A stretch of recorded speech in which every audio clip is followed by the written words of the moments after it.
हम 7 बहनें थी और एक सबसे छोटा भाई था। वो हमारा बहुत लाडला था। हम सब बहनें उसको बहुत प्यार करती थी। एक दिन अचानक हमारा भाई अगवा हो गया। हमारे घर का हाल बहुत बुरा था। माँ की हालत बहुत ख़राब थी। हम सब पर कयामत टूट पड़ी थी। फिर पापा का ट्रांसफ़र हो गया और हम वो शहर छोड़कर चले गए। फिर मेरी शादी हो गई। जिस घर में मेरी शादी हुई वहाँ एक बहुत स्मार्ट लड़का था जो मेरे पति के चाचा का इकलौता बेटा था। उसको मेरी सबसे छोटी बहन पसंद आ गई। कहने लगा शादी इसी से करूँगा। लेकिन जब उस लड़के के पैर पर वो निशान देखा तो मेरी हैरत की इंतहा ना रही। वही आंखें, वही नैन नक्श, वही रंग रूप मेरी आंखों के सामने मेरे छोटे भाई का नक्शा घूम रहा था। मेरे सामने उस वक्त मेरे पति के चाचा का बेटा था। उनकी फैमिली अभी अभी बाहर से वापस आई थी। वो मेरे पति के साथ बैठा बातें कर रहा था। सब लोग बातों में बिजी थे लेकिन मेरी नज़रें सिर्फ उसी पर टिकी हुई थी कि अचानक दीदी मुझे ढूंढ लो, मैं कहाँ हूँ।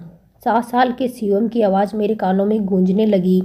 हम 7 बहनें थी और शिवम हमारा एक ही भाई था जो हम 7 बहनों के बाद बड़ी मिन्नतों मुरादों से पैदा हुआ था। और शिवम से छोटी एक बहन रिया थी जो उससे 2 साल छोटी थी। बहनों में मेरा नंबर 5 हुआ था। हम सब बहनों ने अपने भाई के खूब लाड उठाए थे। हर वक्त हम शिवम के नखरे उठाती रहती थी लेकिन न जाने क्यों हमारी खुशियों को नज़र खा गई थी। ये उन दिनों की बात है जब शिवम 7 साल का था। वो गली में खेलने चला जाता और जब घर लौटता तो खूब खूब मिट्टी से भरा होता। मैं उसे नहला धुलाकर साफ कपड़े पहना देती।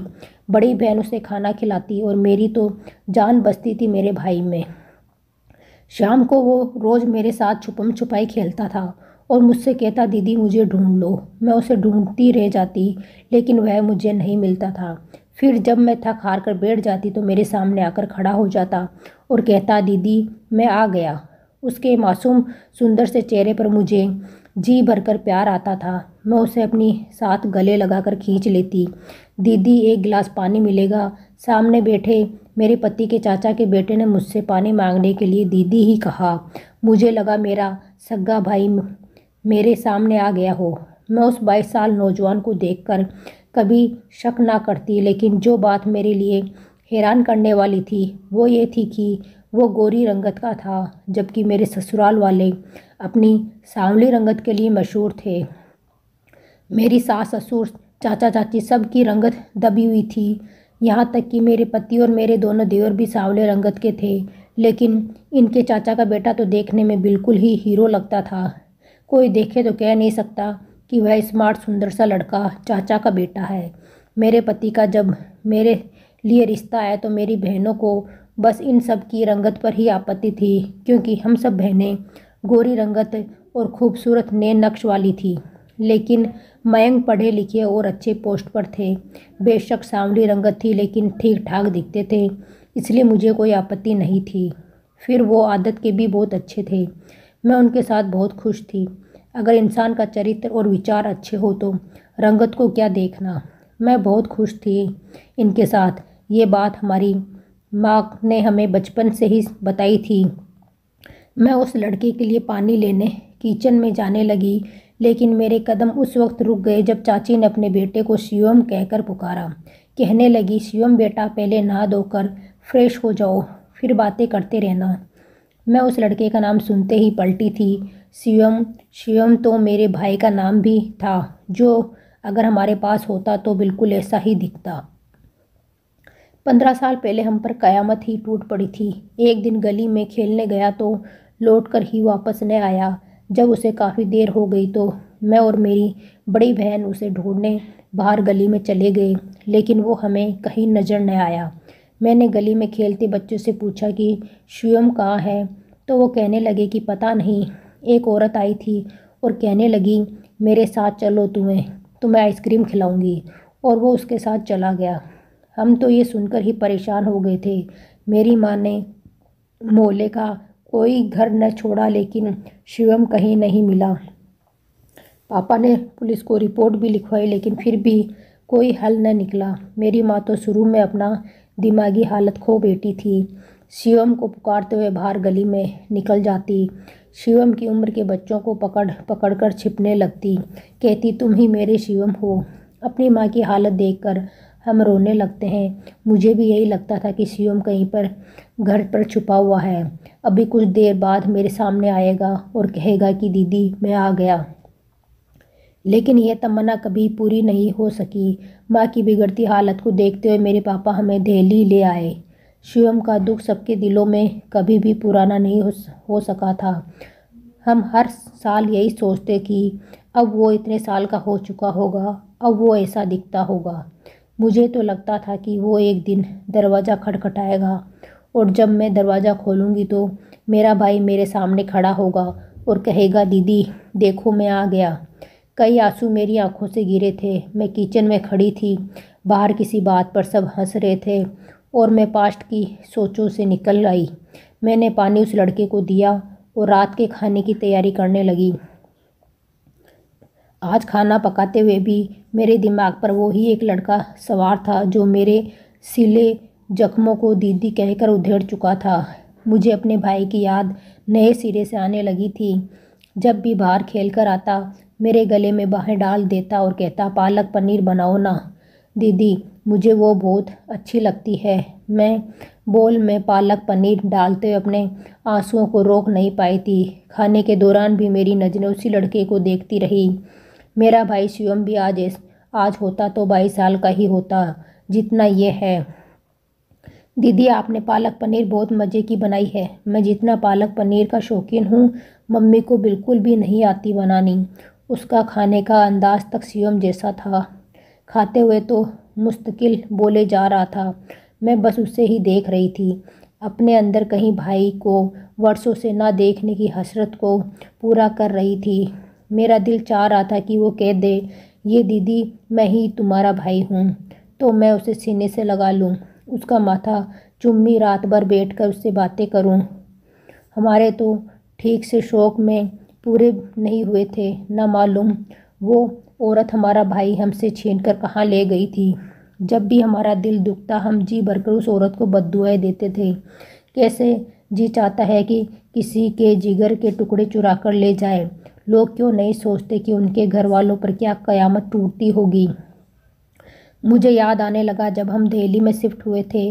माँ काफ़ी बहल गई थी, जान गई थी कि शिवम अब हमें कभी नहीं मिल सकता, लेकिन चुप चुप रहने लगी थी। उनकी आंखें भीगी रहती थी। हमने उसके बाद अपनी माँ को कभी मुस्कुराते नहीं देखा था, ना ही बात करते देखा। बड़ी दीदी की शादी के बाद जब दीदी के घर बेटा हुआ तो माँ की खुशी देखने वाली थी। कहने लगी कि मेरा शिवम वापस आ गया है। वो दीदी के बेटे को बहुत प्यार करती थी। अजीब इत्तेफाक ये था कि हम बहनों के घर बेटे ही हुए थे। मेरी शादी को 5 साल बीत गए थे और मेरा भी एक साल का बेटा था और हम सब बहनों की शादियां हो चुकी थी। अब बस सबसे छोटी बहन रिया ही बची थी। एक दिन मेरे बेटे को बुखार हो गया।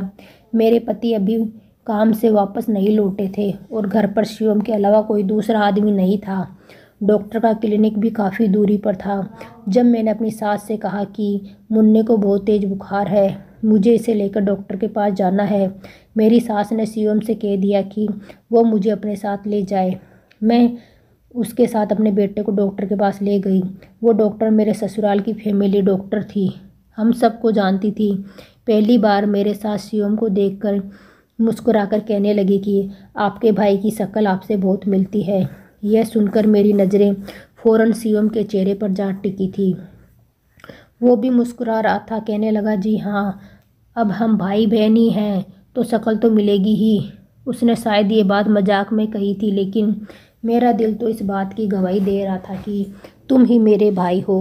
वापसी पर भी वो मुझे हंसते हुए ये कहता रहा कि दीदी आप भी मेरी तरह खूबसूरत है, इसलिए सबको देखकर धोखा होने लगता है कि हम भाई बहन हैं। खैर आप मेरे लिए बड़ी बहन जैसी ही है।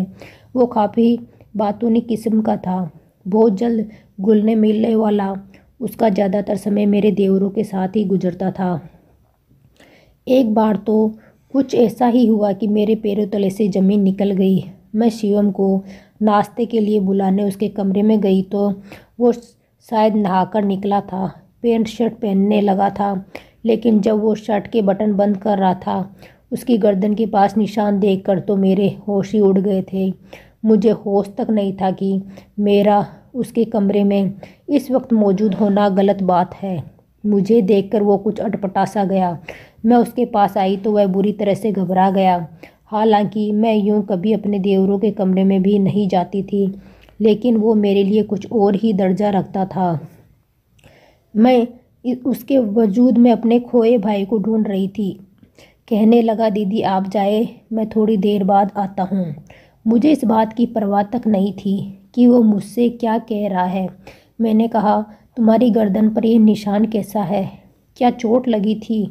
वो कहने लगा, नहीं नहीं, ये तो शुरू से ही है, शायद पैदाइशी हो, मुझे कुछ याद नहीं है। मेरे बहते हुए आंसू देखकर वो कुछ हैरान सा हो गया था। मैंने कहा, मेरा छोटा भाई बिल्कुल तुम्हारे जैसा होता अगर वो बचपन में गायब ना होता।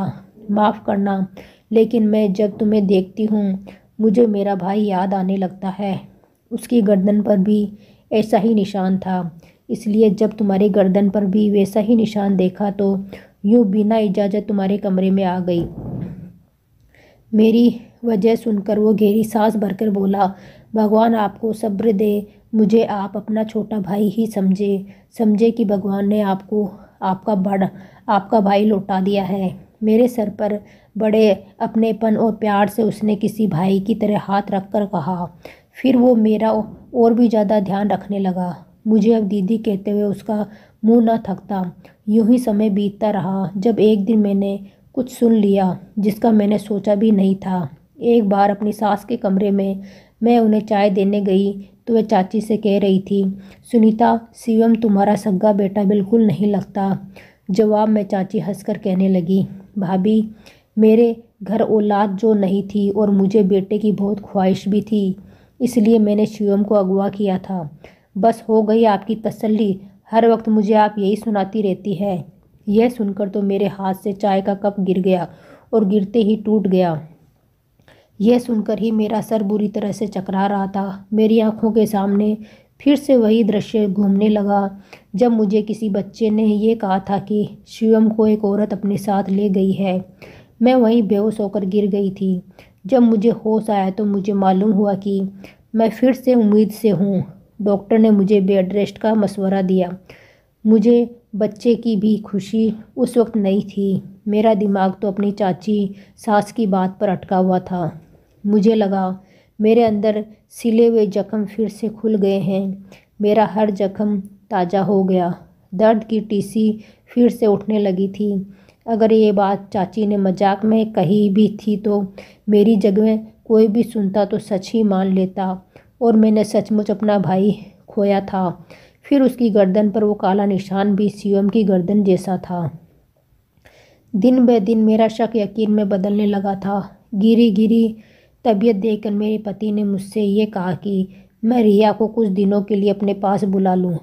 वो कहने लगे कि अगर चाचा चाची न आए होते तो वो मुझे मायके भेज देते, लेकिन मेहमान के होते हुए मेरा मायके जाना सही नहीं है। फिर मैं खुद भी नहीं जाना चाहती थी। शिवम की सूरत में मुझे मेरा भाई नज़र आता था। मैंने रिया को अपने पास बुला लिया। अब मेरी काफ़ी जिम्मेदारी कम हो गई थी। रिया हम सब बहनों में सबसे ज़्यादा सुंदर थी। कोई एक बार भी उसे देख लेता तो नज़रें चुराना भूल जाता।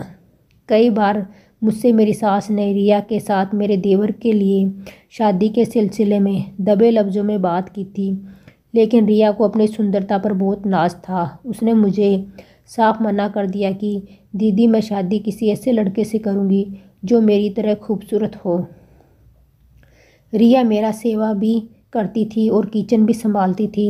एक बार मैं लाउंज में बैठी थी, शिवम भी वहीं टीवी देख रहा था। जब मैंने उसे अकेला पाकर कुछ पूछना चाहा, 7 साल से पहले की कोई बात उसे याद तो होगी, उसी से मुझे अंदाज़ा हो जाएगा कि वो कौन है। मैंने कहा, शिवम, तुम्हें बचपन में क्या खेलना पसंद था?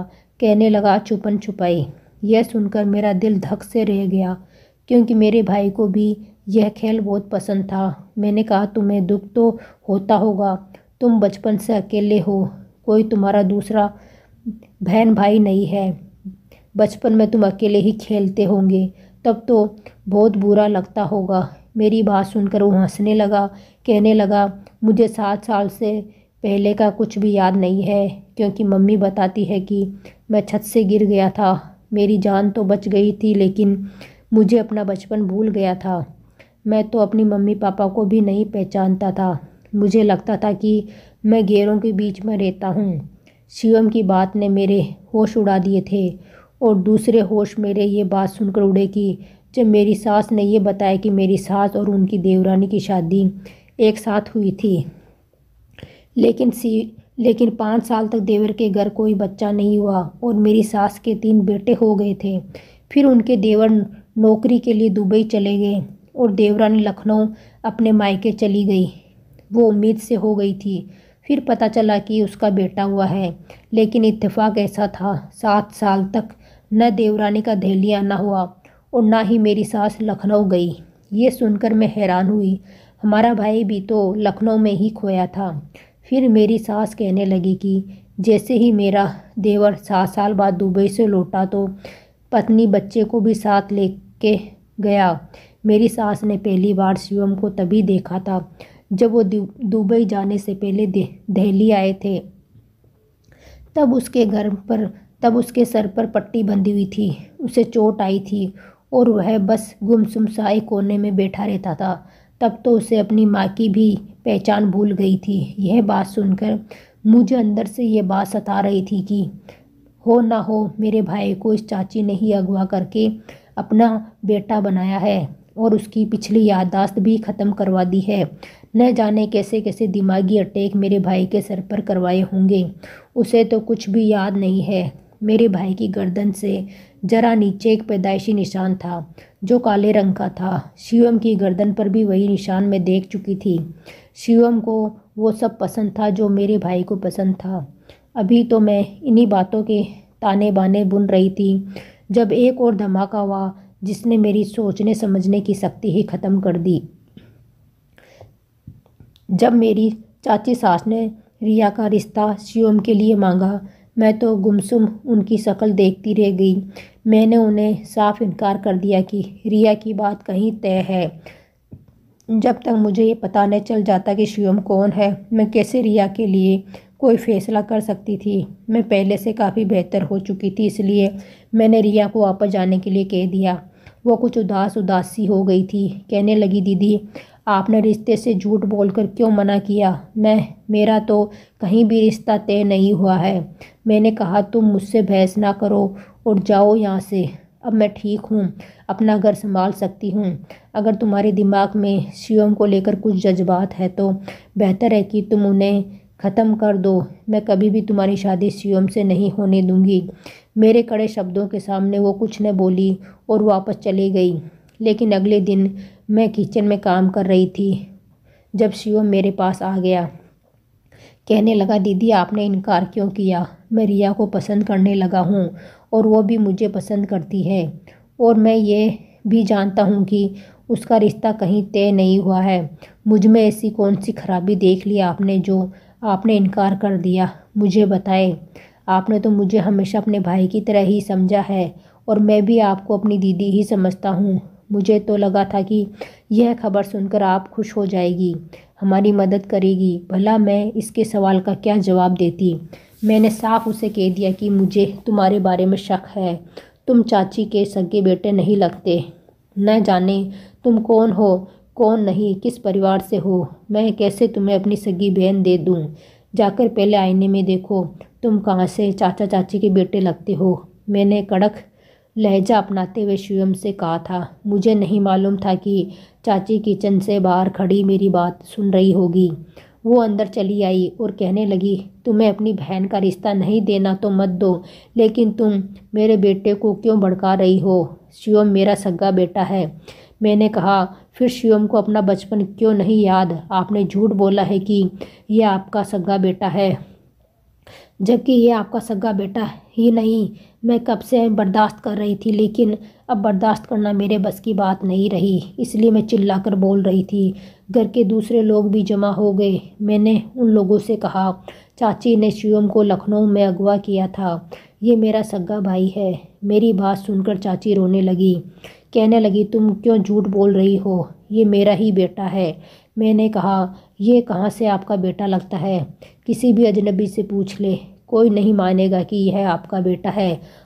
हाँ, लेकिन अगर मुझे कोई शिवम के साथ देख ले तो सब इसे मेरा भाई समझेंगे। मैंने कहा, अगर चाची सच्ची है तो शिवम को क्यों अपना बचपन नहीं याद?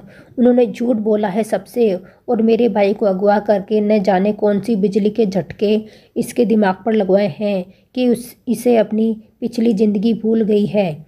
मैंने सारी निशानियां बताई तो सब लोग चुप हो गए। शिवम भी गुमसुम खड़ा था। मैंने कहा, अगर ये वाकई मेरा छोटा भाई शिवम है तो मैं कैसे इसके साथ अपनी बहन का रिश्ता कर सकती हूँ? अब सबकी शक भरी नज़रें चाची पर थी। मेरे पति ने कहा कि हम शिवम का डीएनए करवाएंगे, लेकिन यह बात सुनते ही चाची गुस्से में आ गई। कहने लगी, नहीं, ये मेरा बेटा है। मैंने बड़ी मुश्किल से इसे हासिल किया है।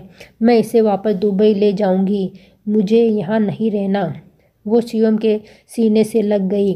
उनकी अजीब सी हरकतें सबकी नज़रों में उन्हें और भी मुजरिम बना गई थी। लेकिन अगले कुछ दिनों बाद ही एक डीएनए की रिपोर्ट मेरे सामने पड़ी थी। शिवम चाची का बेटा नहीं था। मेरे पापा की रिपोर्ट भी मेरे पति ने दी थी। वो मेरा ही शिवम था, मेरा भाई। मेरा दिल उसे देखकर झूठी गवाही नहीं दे रहा था। उस समय मेरे घर वाले भी मौजूद थे। हम सब माँ बाप और बहनों की नज़रें शिवम पर थी। 15 साल बाद हमारा भाई हमारे सामने था। हम सब की आंखों में आंसू बह रहे थे। रो तो वो भी रहा था। सबसे पहले वो मेरी माँ के गले लगकर फूट फूट कर रोने लगा।